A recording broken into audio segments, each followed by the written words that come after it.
So there I was 28 years old. I'm working at the Philadelphia Inquirer. I am a pop culture reporter and I'm writing about like WrestleMania and the Pillsbury Bake Off, and life is really, really good. And then I get dumped by this guy and I am devastated.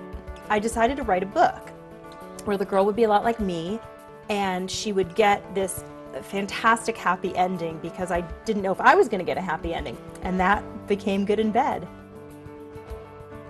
I was really surprised by how many women sort of said, you know, this is my story, this feels like my life you're writing about.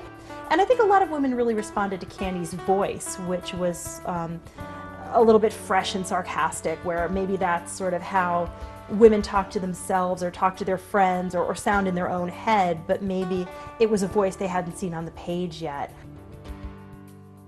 In my earlier books, it was sort of like my life at that moment. Like, I'm single, so I write Good in Bed, which is about a single girl. And then I get married, so In Her Shoes is about sort of engagement and marriage and family relationships and sister relationships. And then I have a baby, and Little Earthquakes is about new motherhood. Certain Girls is sort of a forward-looking book, because obviously I don't have a 13-year-old. I always knew I wanted to come back to Candy's story, and I always knew I didn't want it to be sort of, it's 6 weeks later and she's struggling with like exactly the same stuff with Good in Bed. I wanted to write about Candy as a mother. I wanted to write about Joy, her daughter, as a character with her own voice. Being a mother has been good for my writing in terms of having less time to actually write, but being intensely focused when I do have time to write.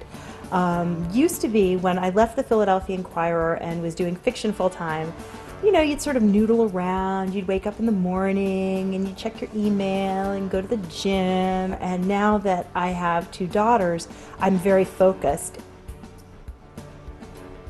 I think that the most honest thing I've ever read about writing is you ask a writer why she writes, and the answer is I don't have a choice. I mean, I think that there's something that really compels you to sort of tell those stories and get them down on the page and, you know, just sort of grab somebody by the sleeve and say, you know, I have this unbelievable story to tell you, or I have this like funny character, or this like situation that like is, you're just not going to believe it and you're going to want to find out how it ends.